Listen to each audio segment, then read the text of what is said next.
Subscribe कीजिए हमारे channel को और बेल के बटन को दबाइए और लेटेस्ट न्यूज़ सबसे पहले पाइए। मान्यवर, आदेश हो तो निर्वाचन आयोग से प्राप्त निर्वाचित राष्ट्रपति की घोषणा को पढ़ा जाए। यतः भारत के संविधान के अनुच्छेद 324 द्वारा भारत के राष्ट्रपति के पद के निर्वाचन का अधीक्षण, निर्देशन और नियंत्रण भारत निर्वाचन आयोग में निहित है और यतः श्री प्रणब मुखर्जी की पदावधि की समाप्ति वर्ष 2017 के जुलाई मास के 24वें दिन तदनुसार शक संवत 1939 के श्रावण मास के दूसरे दिन होनी है और यतः भारत के राष्ट्रपति के पद को भरने के लिए संविधान तथा राष्ट्रीय और उपराष्ट्रपतीय निर्वाचन अधिनियम 1952 के प्रावधानों और तदधीन बनाए गए नियमों और आदेशों के उपबंधों के अनुसार करा लिया गया है तथा इसका परिणाम घोषित कर दिया गया है।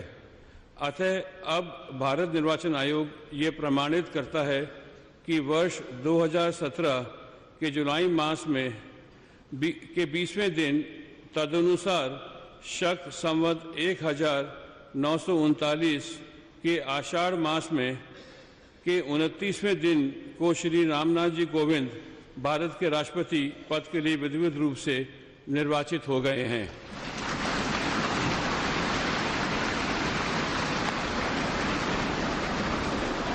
भारत गणराज्य के 68वें वर्ष में हमारे हस्ताक्षर और भारत निर्वाचन आयोग की मोहर से आज वर्ष 2017 के जुलाई मास के 20वें दिन तदनुसार शक संवत 1939 के आषाढ़ मास के 29वें दिन को जारी किया गया।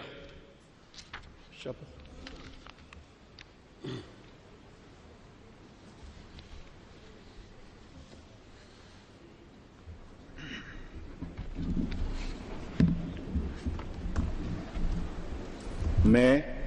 मैं ईश्वर की शपथ लेता हूं कि रामनाथ कोविंद ईश्वर की शपथ लेता हूं कि मैं श्रद्धापूर्वक भारत के राष्ट्रपति के पद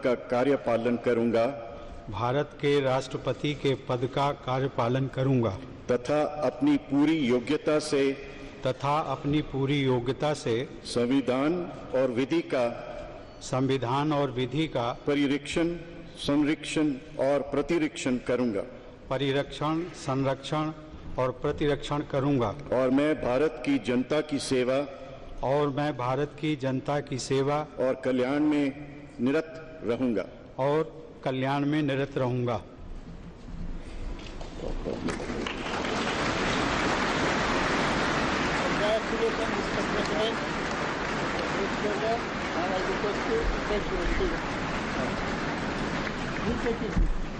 Congratulations. Thank you, sir.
मान्यवर, आपका आदेश हो तो आपके पद ग्रहण की उद्घोषणा की जाए और उसे भारत के राजपत्र में प्रकाशित किया जाए।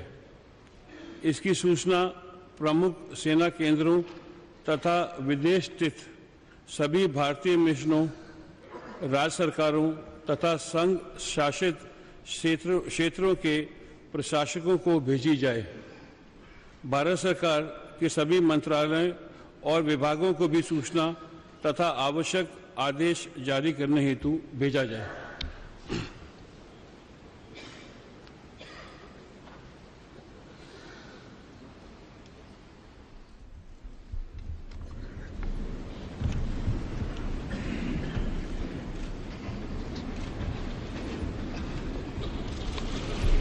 आदरणीय श्री प्रणब मुखर्जी जी, श्री हामिद अंसारी जी, श्री नरेंद्र मोदी जी, श्रीमती सुमित्रा महाजन जी, न्यायमूर्ति श्री JS खेहर जी, एक्सेलेंसीज, संसद के सम्मानित सदस्यगण, देवियों, सज्जनों और मेरे देशवासियों, मुझे भारत के राष्ट्रपति पद का दायित्व सौंपने के लिए मैं आप सभी का हृदय से आभार व्यक्त करता हूं।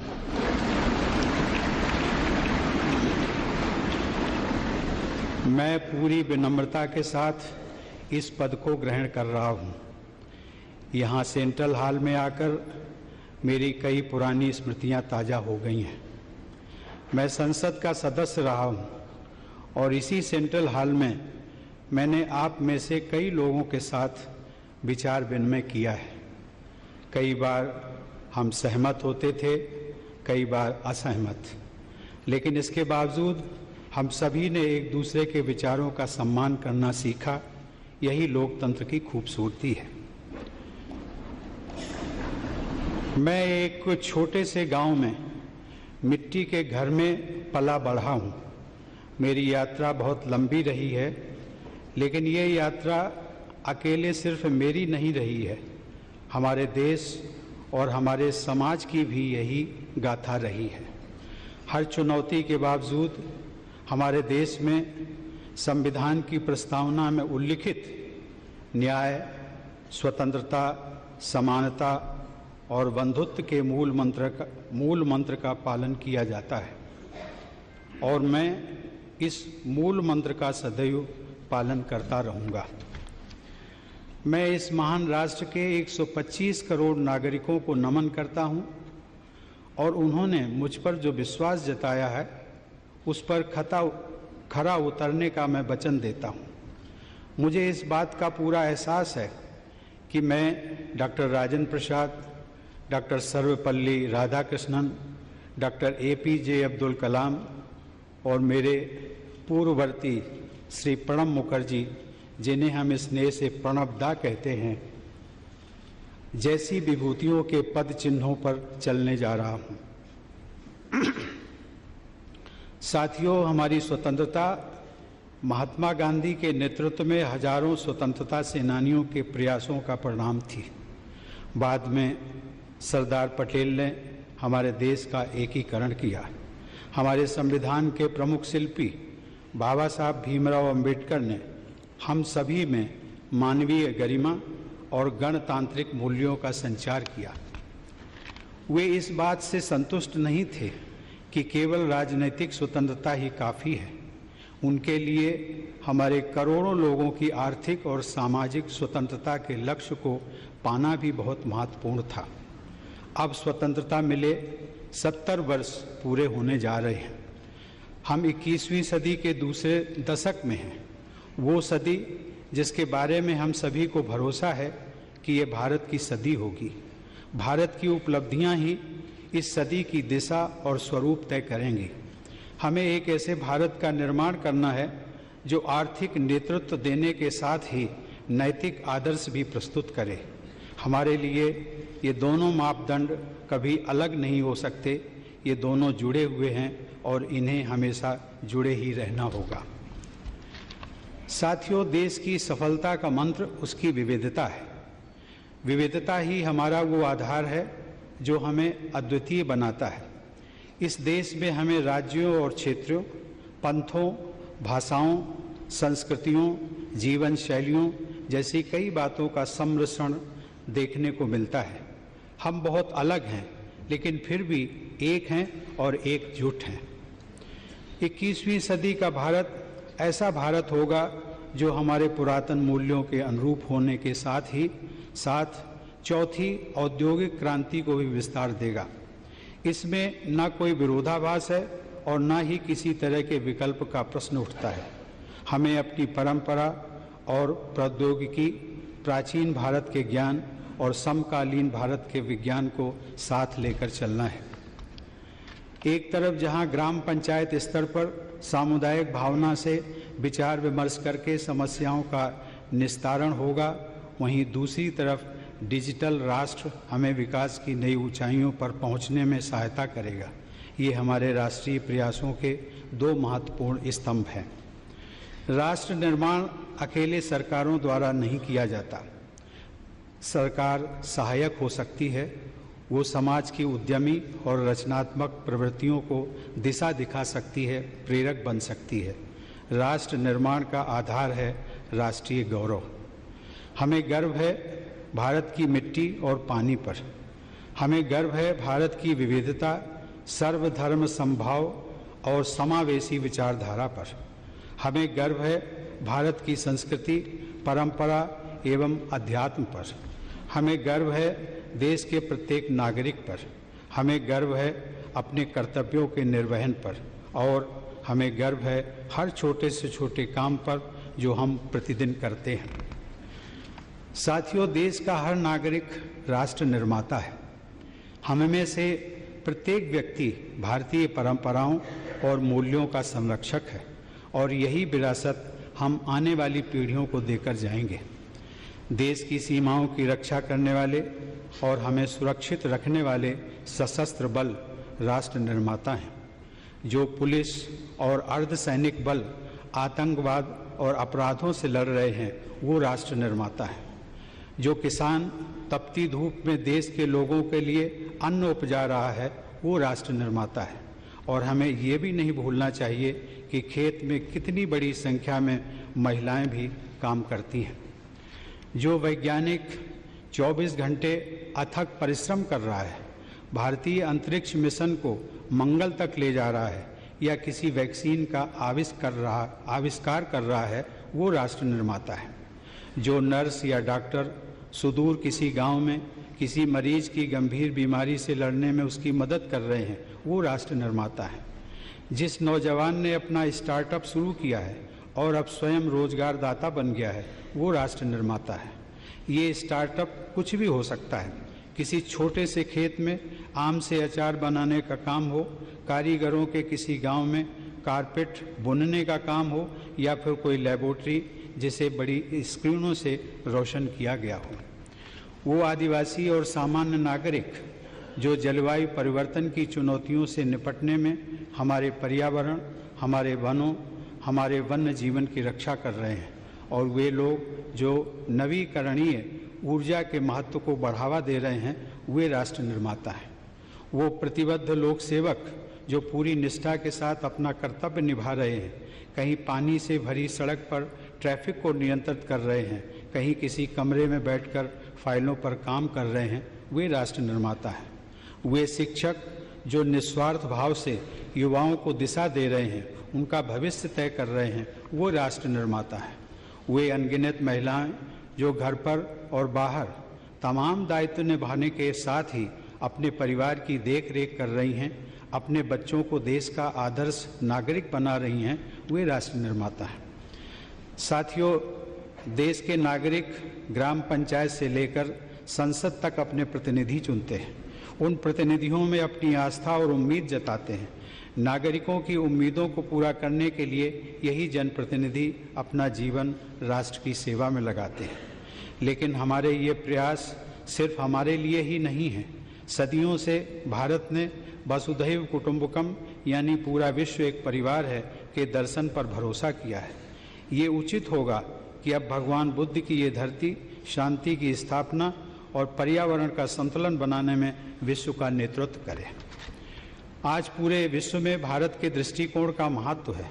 पूरा विश्व भारतीय संस्कृति और भारतीय परंपराओं की तरफ आकर्षित है। विश्व समुदाय अंतर्राष्ट्रीय समस्याओं के समाधान के लिए हमारी तरफ देख रहा है, चाहे आतंकवाद हो, काले धन का लेन देन हो या फिर जलवायु परिवर्तन। वैश्विक परिदृश्य में हमारी जिम्मेदारियां भी वैश्विक हो गई हैं। यही भाव हमें हमारे वैश्विक परिवार से, विदेश में रहने वाले मित्रों और सहयोगियों से, दुनिया के अलग अलग क्षेत्रों में रहकर अपना योगदान दे रहे प्रवासी भारतीयों से जोड़ता है। यही भाव हमें दूसरे देशों की सहायता के लिए तत्पर करता है, चाहे वे अंतर्राष्ट्रीय सोलर अलायंस का विस्तार करना हो या फिर प्राकृतिक आपदाओं के समय सबसे पहले सहयोग के लिए आगे आना हो। एक राष्ट्र के तौर पर हमने बहुत कुछ हासिल किया है, लेकिन इससे भी और अधिक ज़्यादा करने का प्रयास और बेहतर करने का प्रयास और तेज़ी से करने का प्रयास निरंतर होते रहना चाहिए। ये इसलिए भी महत्वपूर्ण है क्योंकि वर्ष 2022 में देश अपनी स्वतंत्रता के 75वें साल का पर्व मना रहा होगा। हमें इस बात का लगातार ध्यान रखना होगा कि हमारे प्रयास से समाज की आखिरी पंक्ति में खड़े उस व्यक्ति के लिए और गरीब परिवार की उस आखिरी बेटी के लिए भी नई संभावनाएं और नए अवसरों के द्वार खुलें। हमारे प्रयत्न आखिरी गांव के आखिरी घर तक पहुंचने चाहिए। इसमें न्याय प्रणाली के हर स्तर पर तेजी के साथ कम खर्च पर न्याय दिलाने वाली व्यवस्था को भी शामिल किया जाना चाहिए। साथियों, इस देश के नागरिक ही हमारी ऊर्जा का मूल स्रोत हैं। मैं पूरी तरह आश्वस्त हूँ कि राष्ट्र की सेवा के लिए मुझे इन लोगों से इसी प्रकार निरंतर शक्ति मिलती रहेगी। हमें तेजी से विकसित होने वाली एक मजबूत अर्थव्यवस्था, एक शिक्षित, नैतिक और साझा समुदाय, समान मूल्यों वाले और समान अवसर देने वाले समाज का निर्माण करना होगा। एक ऐसा समाज जिसकी कल्पना महात्मा गांधी और दीनदयाल उपाध्याय जी ने की थी। ये हमारे मानवीय मूल्यों के लिए भी महत्वपूर्ण है। ये हमारे सपनों का भारत होगा, एक ऐसा भारत जो सभी को समान अवसर सुनिश्चित करेगा। ऐसा ही भारत 21वीं सदी का भारत होगा। आप सबको बहुत बहुत धन्यवाद। जय हिंद, वंदे मातरम।